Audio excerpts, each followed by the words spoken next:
project for Teens Mom. Kathy didn't know all of the board members because she made her presentation, but she went in confidence that God had given her a plan that would be a benefit to the church and the community.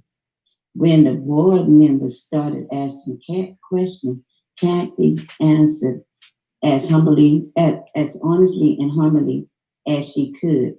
She noticed, however, that one board member seemed to take issue with every point.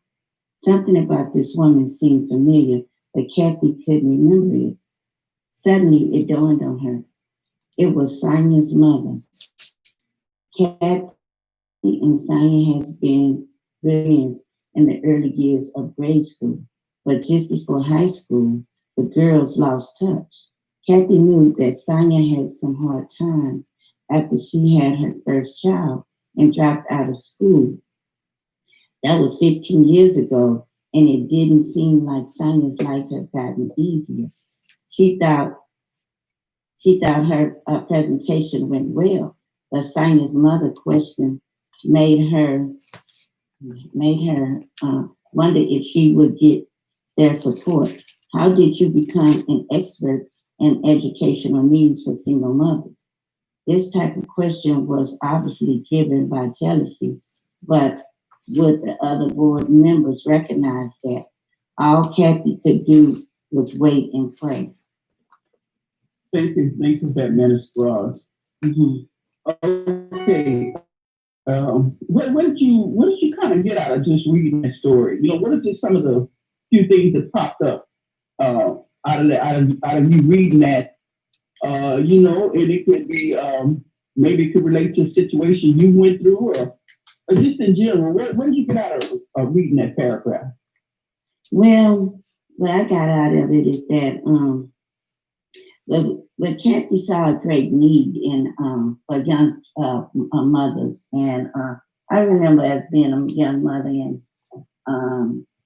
you know, you start to you look for help, and you don't know the direction that you wanted to go. But as a young mother, you're always you're trying to figure out your life steps, like we'll be reading in the book Life Strategy. But with Kathy, she saw that this community needed more occupational skills for younger mothers, Mm-hmm. and there was a need in the community. So she took upon her researches to bring it to the board. And a lot of times, the board don't have to be like a educational panel board. You could just have a group of women or so that you want to bring the presentation to, and you want to see if they understand the needs of what she's seeing. And as a crossing over that bridge, that like application bridge, as I look at it, was like today. When we sit down in the salon and have life educational strategies for younger people, the needs that needs to take place for a young mother today with raising a child, and showing the love is not there, because I look at it, and I talk to quite a few young ladies that come through the salon. How to raise a child, because some of them just didn't get it, and they're having children young, and teaching them how to love that child, and to put that child first, and not to just think about self. So these are the things that we talk about when I get around a lot of younger women, and things that they and trying to share advice and point them in a direction if they can get more education on for themselves, so they can be able to raise their child. And but also the main important thing is how to love that child, through whatever life strategy might be going through, mm-hmm. and stuff. And that's very important for today, because we have a lot of young ones that are coming to having children, and they don't have the direction that they want to go in. So that was one point that touched me right there. But the other one was the jealousy, because of what Kathy was doing, and she was bringing it to the board, and she was explaining her presentation to get them to understand what she saw her needs were. Sometimes when you're in those board meetings or wherever you're at, and you're seeing a need for something, or something that needs to take place, you're always going to have a person that's opposite, that's going to challenge you, that doesn't see it like that. And it is nothing that you've done. Some people just have hateful and vengeful ways because they didn't present it. And because they didn't present it, they're not going to agree with it. They're going to find all kind of obstacles to find the negative. But even though Kathy was listening to what Sonia's mother was saying, she still held on to who she was and her integrity. She didn't burst out or anything, didn't get into an anger because it didn't say it here, but she was just praying that the board members recognize what was happening here in her presentation and stuff. And I feel that that she didn't need to address Sonia's mother, even though she recognized who was there. She still gave her the floor and let her say what she needed to say, because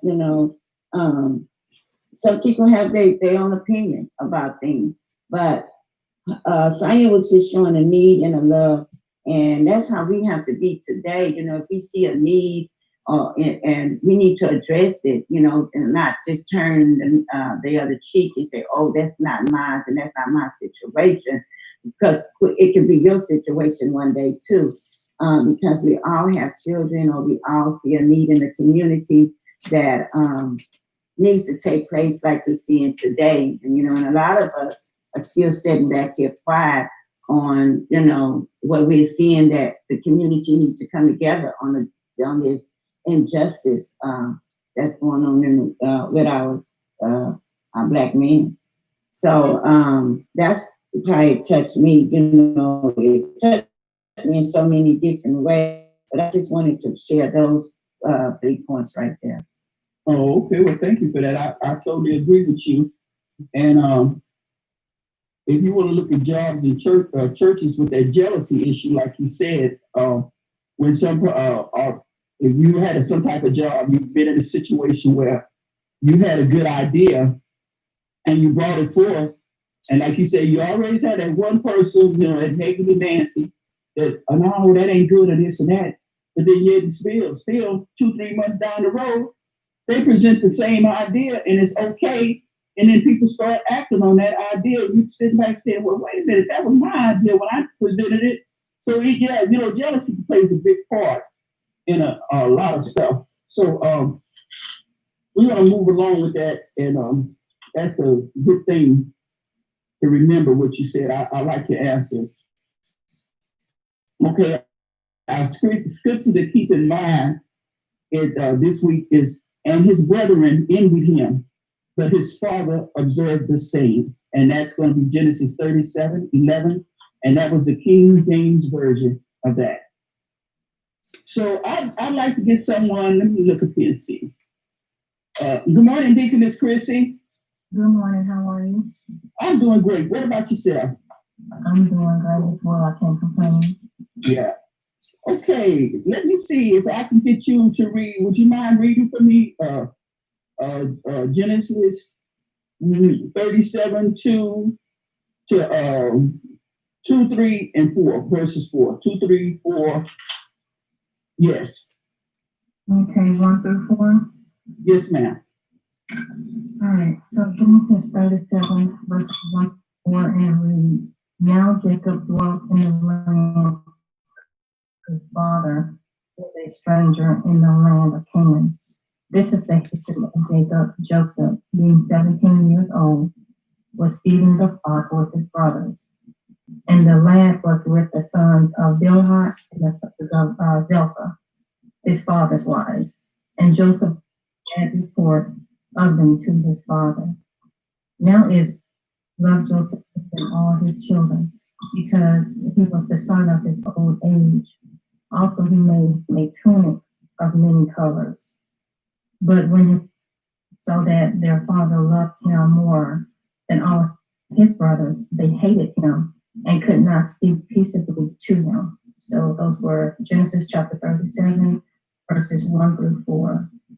Okay, thank you for that reading, but let me go back a little bit because I forgot to give a little thing I looked up on the book of Genesis, which I'm still coming from. Okay, now a little bit of history is with the book of Genesis. Genesis is the first book of the Hebrew Bible. It is the first book of what is known as the Torah, which is the first 5 books of the Bible, and it's also called a Pentateuch. I may not be pronouncing that right, but Pentateuch, which is the first 5 books of Moses. And then, like I said, Genesis is the first book. And in this book, well, Moses is thought to be the author of it, written in the original Hebrew language. And in this book, you'll find stories of creation, the early history of man, Israel's ancestors, and the origin of the Jewish people. Scholars of the 19th century think that this book was written anywhere between the 5th and 6th century BC.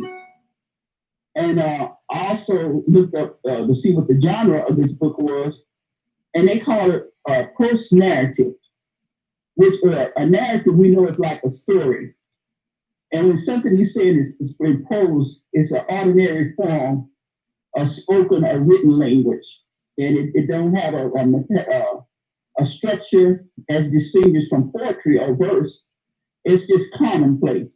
So prose narrative is really means an ordinary story that is told to us in ordinary written language. So this is what the book of Genesis is about. And and may I politely interject and also add something to that? Sure, go ahead. So on the genre, the narrative is what is called ontological, right? So basically, it's the stories that give you the beginning of something. Like it gives us the beginning of everything, but the beginning of God. It gives us the beginning of God's creation, the beginning of the creation of mankind, the beginning of how sin fell into the world. So it's an ontological narrative. Oh, okay, good. I like that. I'm have to learn that word, Thank you for that, Dr. Fremont. I mean, every day you're teaching us something. Okay, so we just read Harry Deaconess Christie. She read it to us verses 2 through 4. And it's talking a little bit about Joseph. Well, one thing about Joseph in this part too, we need to know that, okay, we're talking about a blended family here. Right off the top of your head, does anybody know how many wives Jacob had, Joseph's father? How many wives did he have? He had two concubines. Okay, that's true. So 2 wives and 2 concubines. Okay. Right. So Joseph was a part of this, and it's known as what we call it now, a blended family. And so out of these, Jacob ended up having 12 sons between the 2 concubines and the 2 wives. Okay. Looking at it today, we know automatically just saying that it's going to be some problems. Not all families, with divorce, we have a lot of divorce, and sometimes a partner will pass away. And depending on the age, a lot of times people remarry. And you become a blended family because, your kids, his kids, her kids, their kids, have kids, and they come together to make one family. Well, there always is going to be some issues in there. Even if you raise from the young age, or baby age up, it's going to be some issues in there, and things are going to be said. And so this is where we have to look at the background of what we were fixing to learn about Joseph, because they had issues. One of the main issues they had was Jacob loved Joseph's mother. That was his favorite, Rachel. Mm-hmm. Rachel was his favorite, and he was tricked into marrying Leah because he had to. The story goes he had to work. He wanted to marry Rachel, and Rachel's father said, "Okay, well, you work 7 years, and you could marry Rachel." When he struggled and he worked hard and stuff, and he 7 years passed. Well, her dad gave him Leah, the oldest sister, because he said, well, the oldest sister can't be married, needs to be married before the youngest. And I guess that was part of their tradition. So, of course, you automatically married, thinking, I didn't want this woman, But he went on because he loved Rachel so much that he wanted her. So he went on, he married Leah, and then he worked another 7 years, and he finally married Rachel. And so Rachel was, I guess you can kind of say the love of his life. Okay. And in the verse, can I? Yeah, because the story is very important. You own it. But here's the thing: after he was supposed to get Rachel, okay. Of course, they had the wedding celebration. He was drunk from the wine. That's when Laban put Leah in there, and he woke up and realized that he had married Leah. So they had consummated the marriage. But after Jacob found out what had happened and he went to Laban, he still wanted Rachel. And so Laban, said, hey, we have to get the first daughter married because she had a weak eye. So Laban didn't have confidence that anybody would marry Leah. So that was his motive. He was a trickster. But after that, he actually married Rachel at the same time, but he still had to work another 7 years. So he married them at the same time. Right. That's very important in the detail when you understand what the dynamics of what's going on. Okay. Thank you for that. Okay, so like you said, that's the story behind that. So between them all, in this little thing, this is what's going on, and because Joseph loved all of his children, and we can see that. We know that without a doubt that he loved them all, because verse 3, it said that he loved Joseph more. So we know that it was a love there for them folks, but he just loved Joseph more. So we can already kind of see where this story is going. So I'm just going to ask this question. How is favoritism shown in modern family? In today's family, how is favoritism shown? So let me see. Deaconess Chrissy, since you read the verses, would you like to answer that? You said how is favoritism shown? Yeah, in today's families, how is favoritism shown? Well, it can be shown in kind of few ways. Well, I don't show favoritism, but the daughter tell it. She says that I do. So she swears that since my Tariq, he's the oldest. So he was, I want to say he's an all-American type guy. So he's gifted in everything, all the sports. He's a people person, and he self-teaches himself anything and everything. So, so he don't have to work hard for anything really, except for a grade. So then we have Takara, right? So she's younger. So she, we put her in all types of sports, piano, everything that you could think of, swim lessons, everything. She just could not do it. She just can't do it. She's just one of those kids that are not a sporty type child. But however, when it comes down to a grade, and school, she don't have to study for anything. She could wait to the last minute, just like Dr. Fremont. She can wait to the very last minute. And she can ace that test. She go above the standards. So I said that to say this. Power always saying, you love read more. You like him more. I'm like, no, I don't. She said, yes, yes, because you let Tariq go to parties when he was 16, and then Tariq, he was playing basketball. He was all-star. He was at all his games, and she always throwing all that up. But I'm like, Takara, you are a girl. So, but it's just that comparison that she always do. But she thinks I do the favoritism thing with him, in which I do not do. So it could be with one child being an all athlete, right? And then it could be with one child like succeeding in their grades and so forth. So it could be something as simple as that. Amen. Right. Amen. I agree with you there. Would anybody else like to touch that one? Well, I would. Me growing up, my thing was it was always favoritism for the firstborn. That mothers just have, this thing for their firstborn that they would do and go above and beyond for. Kind of what like Deaconess Christy talking about. It was like something about the firstborn that I don't know. It seems like they have favoritism more so for their firstborn than the other children. And then going to the blended family issue, if you are in a relationship with somebody and it's a blended family and y'all both have children from ex-spouses, then it tends that children from from that's a part of the family that's not your biological child always think that you're going to favor your particular biological child over them. And as far as you will go out your way from them, and but you don't do the same or show the same love and respect, for your stepchildren. Mm-hmm. Mm-hmm. I can agree with that too. A lot of that because technically I'm from a blended family, and with my mom, even though it was two different fathers, it was 8 of us.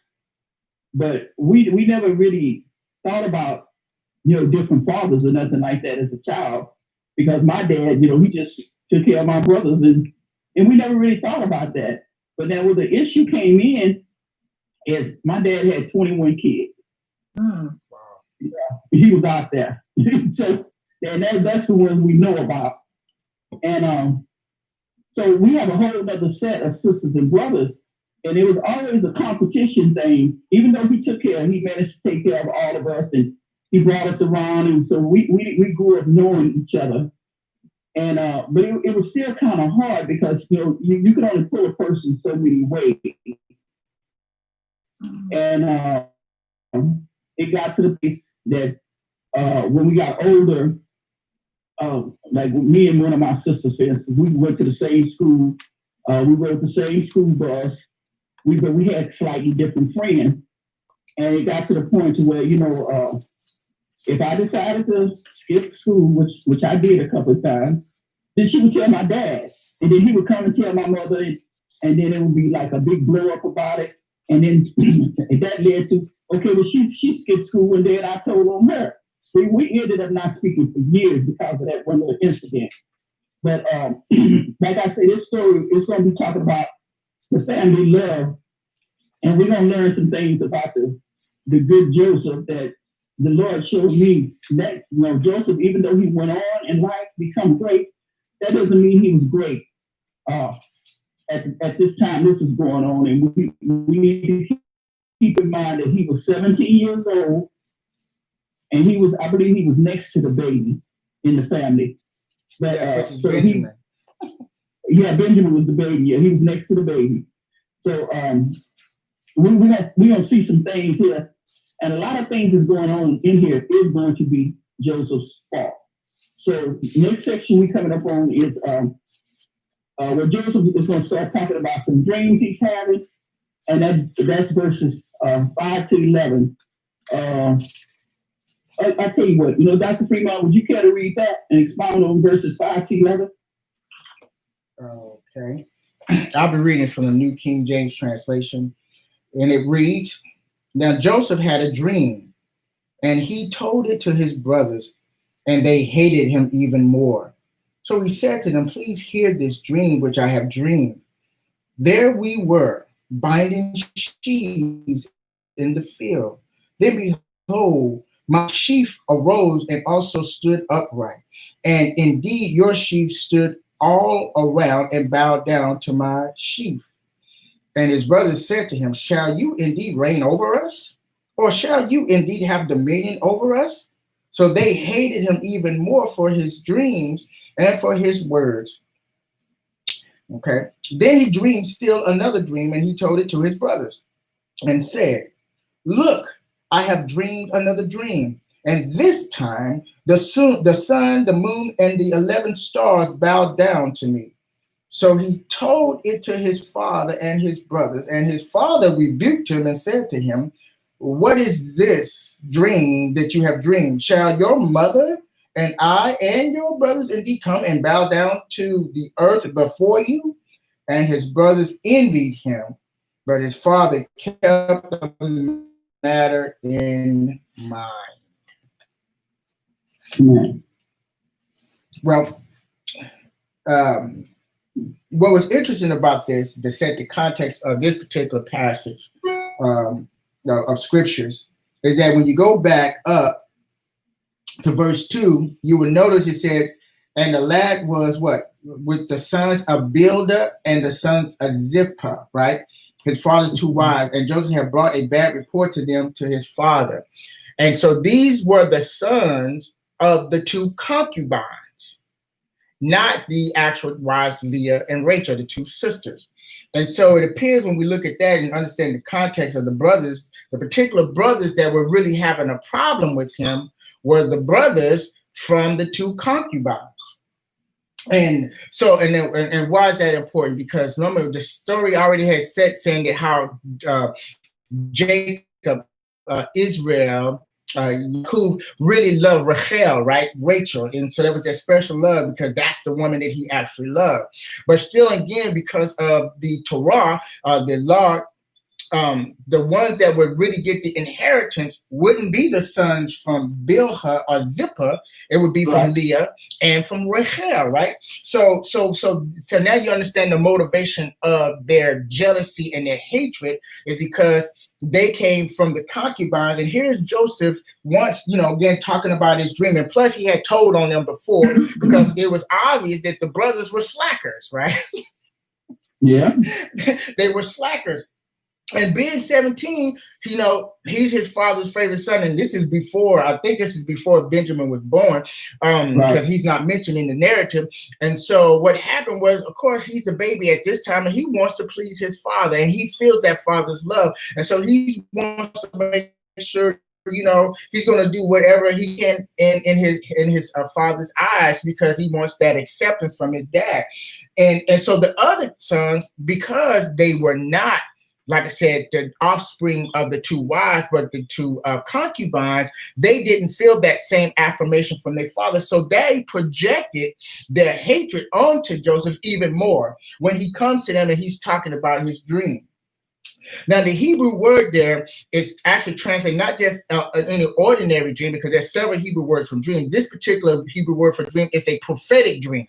So this is a dream under the auspice of the Holy Spirit, right? Showing Joseph this, even though Joseph really didn't understand his dream at that time. And how we know that it was prophetic because Jacob, Yaakov, he began to say, wait a minute, even though he said what he said to Joseph, he said, but he started to really think about that because the Holy Spirit was showing him something too. And but what's interesting is that when he's talking about dream language, the sheaves, and this is from our personal study guide, it was one of our terms, sheaves are tying up bundles of grain. So these sheaves, right, are standing up. His sheaf stands up. So the other 11 sheaves are now bowing down to him. And so then you have to go deeper than this, right? But I'm not going to do that because I don't want to be long with it. But what is the purpose of grain? Grain makes bread. Bread sustains life. You get what I'm saying? So so in his dream language, so you have to go further and to really understand why God gave him these particular metaphors to explain what's going on in the dream, because it is going to be Joseph at the end of the story that it's going to be what exalted in Egypt, and who's going to keep them alive and sustain their life because they're not going to have any bread. Do y'all get that? Did y'all? I don't know if y'all got that. Yeah. So then he goes into this language about what we call astrology, right? An astrology, we talk about the stars. So then he comes and has another dream, and God is showing him something. He says the moon, the sun and the moon and the 11 stars are going to bow down to him, because when you talk about stars and when you're talking about the constellation, when astrology really, that points to royalty, that points to kingship. And so basically in his dream, and without Joseph understanding what was happening, God was speaking that he was going to be in a position of royalty. And so that's why his father, like, we're going to bow down to you, like you're going to be ruling over us. And so they understood the context. Yahoo understood the context of the dream language, because Jacob had dreams. When you understand his story, right? He had dreams. Remember, he dreamed of Jacob's lap, so he had dreams. So that's why he was like, wait a minute, some of this sounds familiar. And so but in the verse 11, I'm going to stop right there. It says, and his brothers envied him, but his father kept the matter in mind. So when we talk about jealousy, and we understand it, looking up the definition, jealousy is envious of someone's success. And this is actually the connotation of the context of what's happening in this situation. Or it is resentful for someone, seen as, in a relationship as a rival, or very protective of your possessions. You could be jealous for your possessions, right? But in this context, they were jealous because he is having this dream about how he's going to be more successful than they were. Yes, I agree with that. And if you want to, the way you explained it, you explained it excellent. And if we look at that today, in our modern day families, how that can occur is like, we already established the fact that, Joseph, he's the youngster, but at the same time, even though Joseph was having these dreams and, he was flaunting in front of his brothers and stuff, Joseph was a tattletale.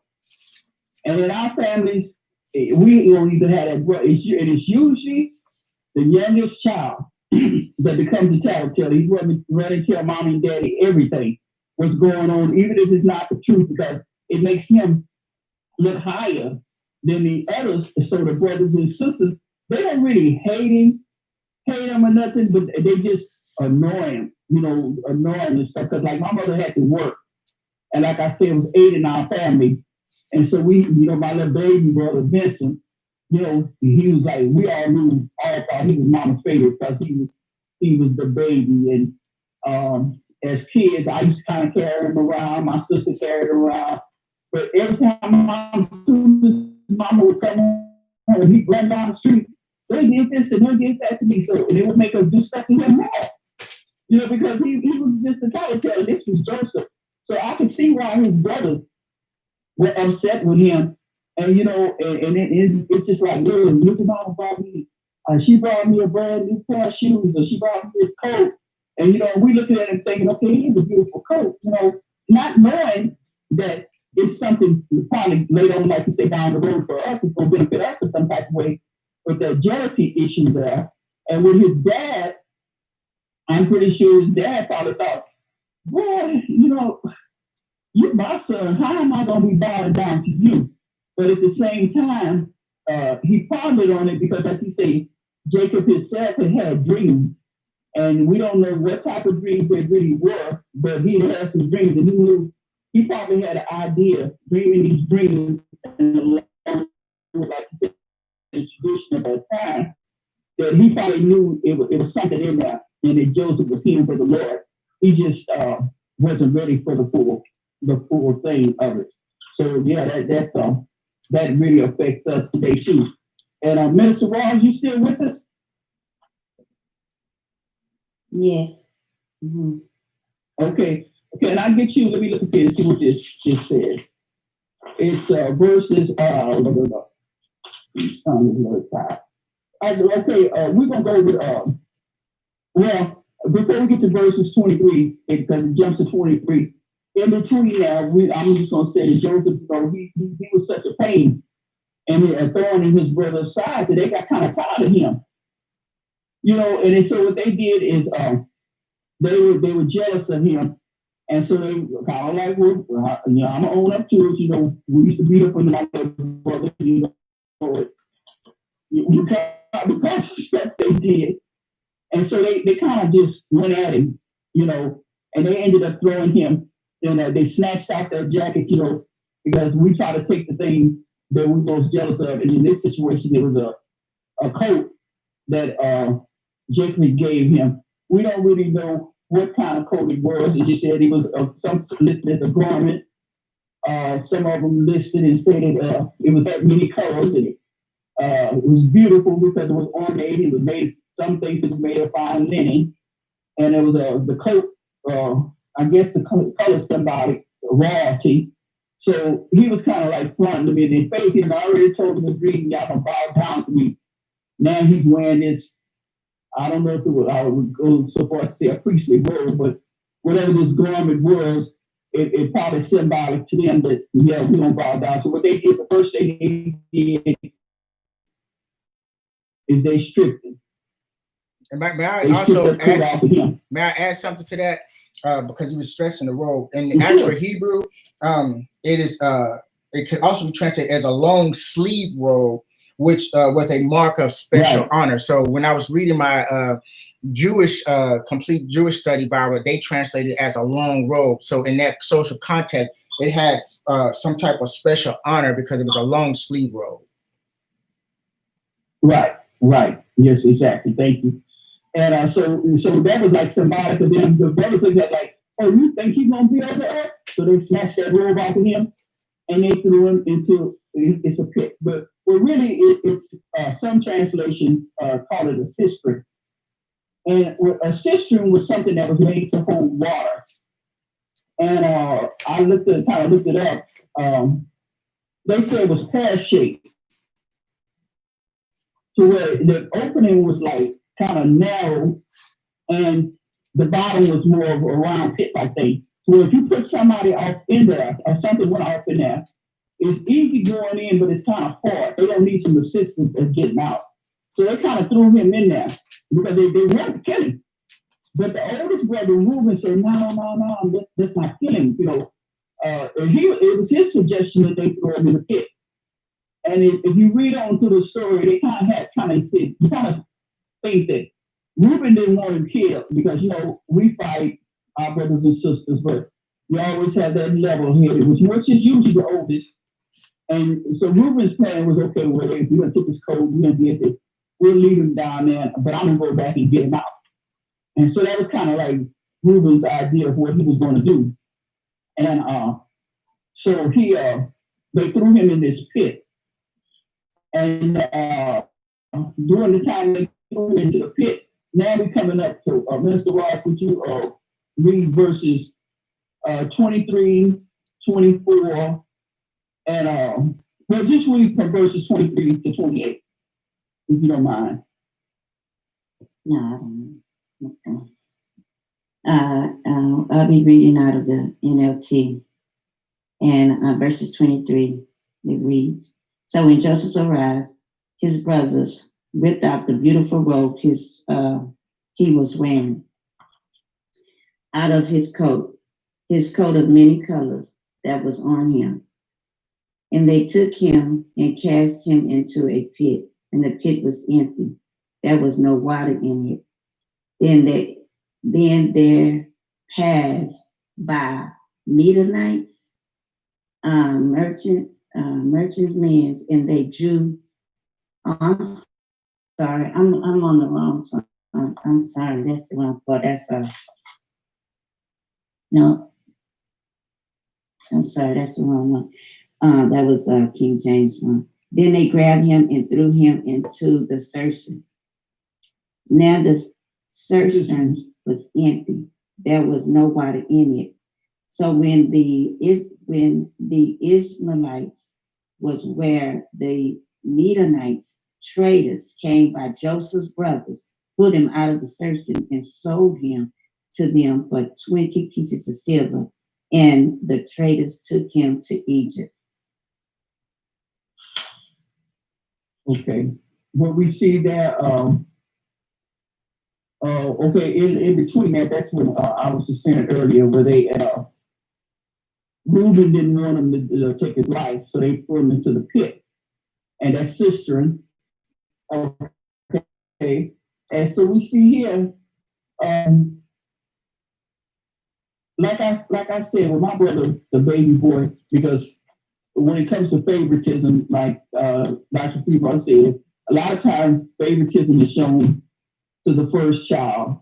And I don't know if it's so much favoritism. I think it's just when you have your first child, you've been with that child longer and you've already established a really deep bond.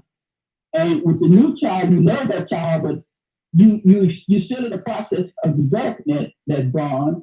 And then when it comes to the baby of the family, the baby is usually spoiled by everyone because that's the last one, even though Joseph had one more that's coming behind him. But the younger kids, I don't know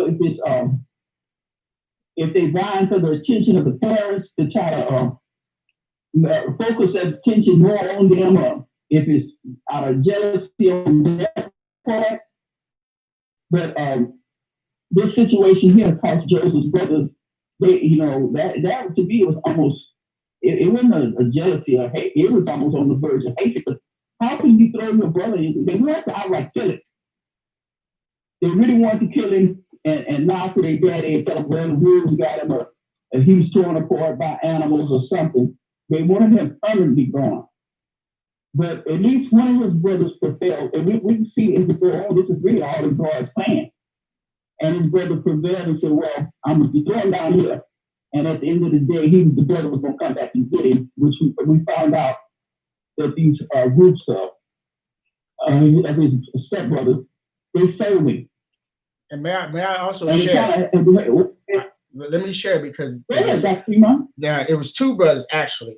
So it was Reuben, the oldest, who told him to put them in the section, don't kill him, and he was planning to come back and take him back to his father. But it was Yehuda or Judah, because Reuben hadn't come back there, said, hey, don't kill him. Let's not take his life. Let's just put him in some because he is our brother and our flesh. So it was actually two brothers, and those are the two oldest brothers that actually interjected to keep the other brothers. And then keep in mind, Judah and Reuben were from Leah, were sons from Leah. It was the brothers from Bildah and Zilpah that was trying to kill him. Right. And so, but we'll find out that it was all in God's plan. Later on, as the story progresses, you'll see that this was, even though we can't see it, it doesn't say it. You later on down the line, you will see that this is all part of God's plan for this. For Joseph, and like Dr. Freeman said, Joseph ended up really, the dreams came true. He ended up saving his family, and so sometimes, I think in some families, it's the younger one. Not that we end up bowing down to him or her, but you'll see a lot of things will come out of that younger one that was not expected. Either the younger one, you beat them up and you wait one of these days, when I get bigger, I'm gonna do this and that, and we laugh at them and stuff. And they do grow up to kind of be more of like the in charge type of person. And so, with that being said, I'm gonna turn it over to Dr. Fremont and let him give us the review. But before I do that, Deaconess Chrissy, are you still on with us? Yes, I'm here. Okay, Deaconess Chrissy, next week is the 13th of September, which is like the second Sunday. Would you be interested in doing the teaching Sunday school next Sunday? Yes, I'll do it. Mm-hmm. Okay, well, that's good. Well, we're going to look forward to hearing from you next Sunday in Sunday school. And let me see. Okay, Minister Shields is not on today. So what about you, Dr. Fremont, on the 20th of September? That would be fine. You see, I'm trying to kind of take a break. I need to be taught also. Yeah. And then Minister Rad, what about you on the 27th? On the 27th, that Yes, ma'am. mhm. Yeah, so I can sit back and listen to this. And and if something happens, just let me know, because I'm still studying it and trying to get it together. So don't worry if something happens. I'll be there to kind of back you up. But I'm looking forward to being taught myself. And so, with that being said, I'm just going to turn it over to Dr. Fremont, and he's going to give us a summary and a review of the whole lesson. All right. Well, thank you, Minister Morgan. Continue doing a great job. Before I touch on the review, I just want to go like in your Sunday school books and here on your screen.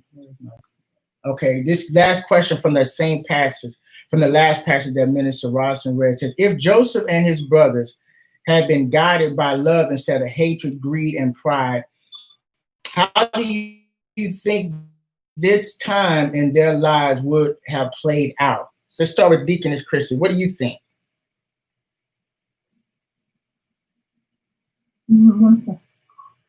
This is a question in the Sunday school book.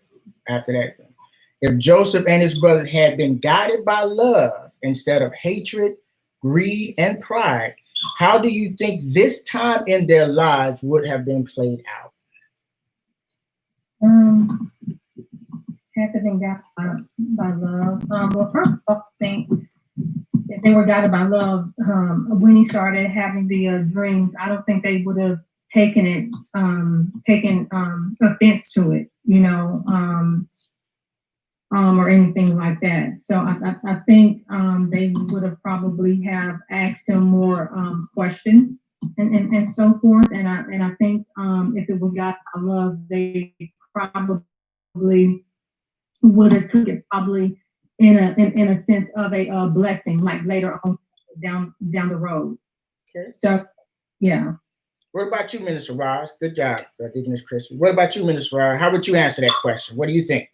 If it would have been guided by love. Right. So the question in the Sunday school book, if Joseph and his brothers had been guided by love instead of hatred, greed, and pride, how do you think this time in their lives would have been played out? I think first, let me start with the love first, is how he presented it to his brothers. And if he would have had a better way to present it, and that would have been in love, and so just explain what he saw in the dream, to where he would have said, hey, I had a dream, and this is what revealed to me, and what do y'all think? Sometimes it's just an approach, of the young one, because we do tend to get upset and jealous, because you say, oh, you got a favorite coat, and he's wearing it around and stuff like that. If he would have been, if he would have shared them in that, I think a lot of the destruction that came upon Joseph wouldn't have happened to Joseph. They would have been all looking at it as, we have the same type of love, and you're showing us, you're inviting us in, even though we know that, our dad is showing you more favoritism because you're the baby child, and we know we have to get you to a point. And they would have been able to exercise who they are as brothers to one another, as from the oldest down to the youngest. And then everybody would have been on an equal playing field, because then the brothers would have been able to show love to one another, because the love was no different from one child to the next. So, and I think that, like you said, the destruction, when it came to Joseph, he wouldn't have got pushed down to the ground, to the surgeon, and then he wouldn't have been so off like that from the what was the names? I just read it. I can't even think of the name of it. The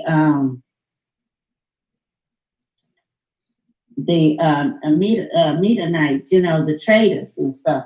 So, and they would have I think they would have all came out together, you know, and even if it did happen, they would have stood for their brother because they knew the love that the father had for all of them. And it wouldn't have had that anguish there, the jealousy that was there. So today, we got to look at that because we do examine that in our life, you know, because we all have younger sisters and that do comes up to play. And then you have to realize that, hey, you know, he was just a child. He didn't know no better. You know, he just thought he was doing something right. But until the older kids starts to share, hey, um, you know, you don't do that. You don't go against us. You're supposed to be with us and stuff like that. So it's just a lot of things that could have changed if they would have been shown love, if he would have shown love, or they would have been shown love as an equal, as equal. Mhm. That's my take on it. All right, Minister Morgan, what is your take on it? Well, to me, it's kind of two edged. I agree with what Deacon Christian said. I definitely agree with that and what Minister Ross said. But at the same time, even though his brothers, they showed a sense of hatred, greed, a little bit of greed because they sold him, and they had pride. And if you look at it with our families, our brothers and sisters, especially if you're not an only child, we've all had incidents of hatred toward one, something they did to us. We've had greed, something because we coveted something they had. And we also felt a little sense of pride when we did a little bit better. But just because those actions were there, I still think they had love, but love wasn't the first emotion they felt. It was more, when we look at love, it's really three types of love. The brothers that did this, they didn't really have that agape love, the unconditional love that God shows toward us. I'm pretty sure they loved him. Mm-hmm. Otherwise, if they did not love him, they really hated him. The other two, their brothers, I think you said Judah was one of them, and then of course Ruth, wouldn't have been able to talk them out of killing him. They would have just went and just killed him. So in a way, I think Reuben kind of reminded them. We don't know the conversation, but he reminded them, hey, this is your blood, regardless. And sometimes, I'll just speak for myself. We've all had that brief minute of emotion toward our brothers and sisters, where you just like, ooh, I just want to kill them, but it's something deep down inside of you that may not be in charge at that time is love, and I think that love did spring forth to kind of guide them, and I really believe that this was in God's plan. This was in God's plan, and as with the Black people, even though our ancestors were sold into slavery, and it was for all these reasons, hatred, they hate us, greed to make that money, pride to say, well, I have 200 slaves and you only have 10. But at the same time, I think God looked down, and the way, we came over that in a certain way, but it's still part of his plan. Even if it's for nothing for us to share the gospel of Jesus Christ here in the Americas, because you have to be able to go through some things in order to be able to teach people some of the things. And as a Black people, we've been through, and probably going to continue to go through till Christ comes. But that does not mean that we do, and as Black people, we do some terrible things to each other. But at the same time, I think somewhere deep down inside of us, it needs to be brought out. We still love each other. And that's just my kind of take on that question. Amen. Well, great response to everybody. And so in the summary, I want to cross the hermeneutical bridge into life application, because the lesson is a good lesson dealing with, the lesson talks about issues of love, right? And at the heart of it, we're talking about, issues with a blended family when you talk about pastoral counseling. So I'm going to put my pastoral hat on here, because our godly counsel always start in the pulpit, where in this situation, where you either teaching the word of God or you preaching the word of God. So based on one of the sources that I was researching when I was looking up, I have a couple of resources on pastoral counseling from psychologists and psychiatrists to help you do your counseling to your parishioners that's going through certain issues. So I have one on marriage and family. And so in this source, when it was talking about a blended family, what he highlighted, the authors of the text highlighted, and I thought was interesting, is that a third of marriages will end in divorce, okay, or have ended in divorce so far, up to the point when they wrote the book. And it says over half of the marriages today will end in divorce. And the last statistics I had was that 70% of the marriages here in America have ended in divorce. And so what that means is that, the marriage is in, and so the individual is going to end up, meeting somebody else, and then they're going to be, blending families, and most will have children from, previous relationships. Okay. All right. Okay. And so with that being said, blended families are actually the norm and not the exception. And so then, and I have to be honest, because I was been a part of blended families, and then I would see some of the issues in that I didn't quite understand what was going on, right? So, you do the thing, as a Christian, okay, you go seek pastoral counseling, you go, and then, in my job when I was at USA, and even at my job now, they have this thing called EPA where they give you 5 counseling sessions for free. This is a part of your benefits where you can go get counseling, if you need family counseling. So I went to the pastor, I went to the counseling. And the funny thing is, when we was describing the issues, the love issues, the pastor nor the licensed counselor ever brought up the issue of the blended family and said, okay, this is what's going on. Y'all are blended family. These are the characteristics of a blended family, and this is why this is going on. And so I think I was just doing a Google search because, I'm a researcher. If someone's in my space, say, no, there's a root cause and I need to find out. So then I said, okay, then that's how I came up with the term blended family. Then I started doing my own research. And then when I began to do the research on the blended families and the characteristics of blended family, I said, now I understand the dynamic that's going on in our family system. Talking about the Bowen family systems, right? And so you're talking about the family, call it the triangle. If your triangle is off balance, your family system is going to be off balance, and everybody don't play their role in the family triangle. It throws the family system off and off balance.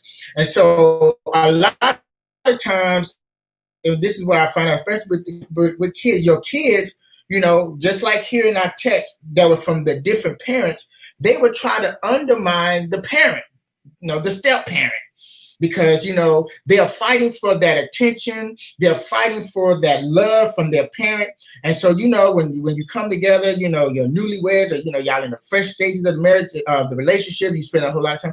The kids were like, hey, wait a minute, what about me? I'm your child, And so it begins to cause problems in the family.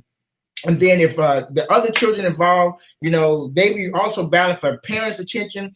They also, hey, they're looking at the way you treat one child opposed to the other. Okay, and so the question is for families today, when we talk about crossing the hermeneutical bridge into life application on this, is that as parents, we have to make sure that we're demonstrating the right love to all the children, that we're demonstrating love for everybody in the family, particularly the head of the house, the man.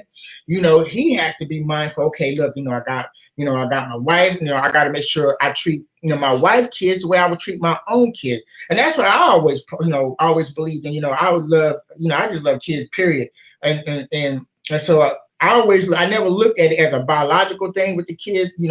If I'm with you, I'm gonna love that child like that's my own child, because that's the way it should be. Just like Jesus had an adopted father and Joseph loved Jesus like he was his own, I just believe that's what we have to do in blended family. We have to love each other's children, and then therefore love each other. And that's what Jacob did not do.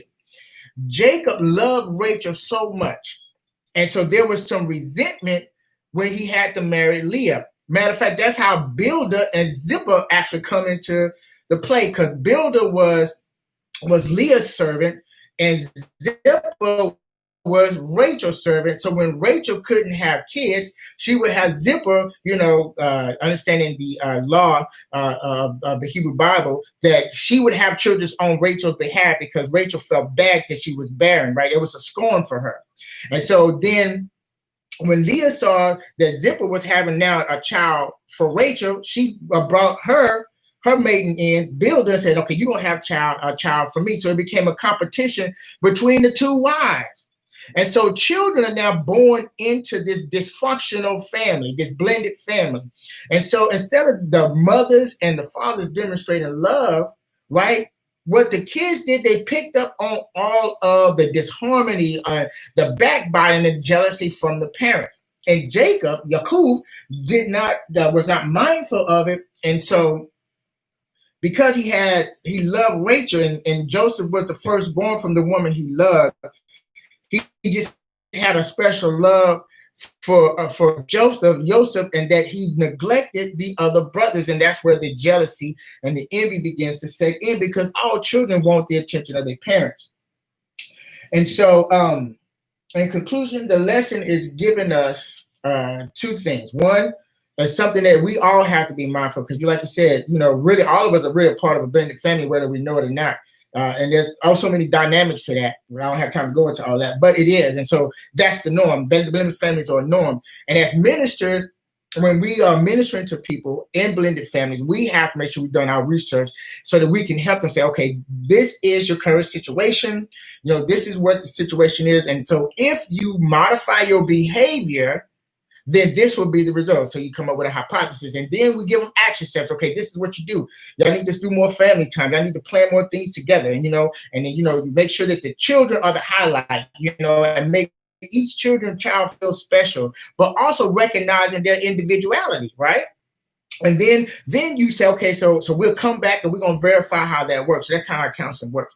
Okay. Number two, also the importance of dreams, right? Joseph, and this is an annotation or a note from the Complete Jewish Study Bible. It says, in the Tanakh, right, that's the Torah, the Naviim, the Ketuvim, the law, the prophets, and the writings, dreams were a common mode of divine revelation, okay? He says, Joseph later became a prince among his brothers and received the right of the firstborn. So Joseph probably is eagerly reporting his dream, just as a young child might do in any effort to gain acceptance and positive response from his brothers. So that's why I kind of disagree on the commentary, because I have this kind of say, oh, he was being a tattletale. Not really. He was really looking for, because he was the baby. He was looking for affirmation from his big brother, and he bought his dream, because he really didn't understand. He was only 17. And so I agree with the commentary in the Jewish Study Bible. He was doing this for affirmation from his brothers. He was doing it for affirmation from his father. And I think about our princess, and how much she cares for her big brother, so that's why I believe that's how Joseph was, right? That's just how that's what I believe, and everybody have their different opinions, but I believe he was trying to get the affirmation from his brother by sharing his dreams, and he was looking for acceptance from his brother because he was the baby in the bunch. But his brothers, and I quote, who already disliked him, disdained him even more. So because of the root cause of their heart and their lack of love, they misinterpret Joseph's action and what Joseph really was trying to do. He's the baby.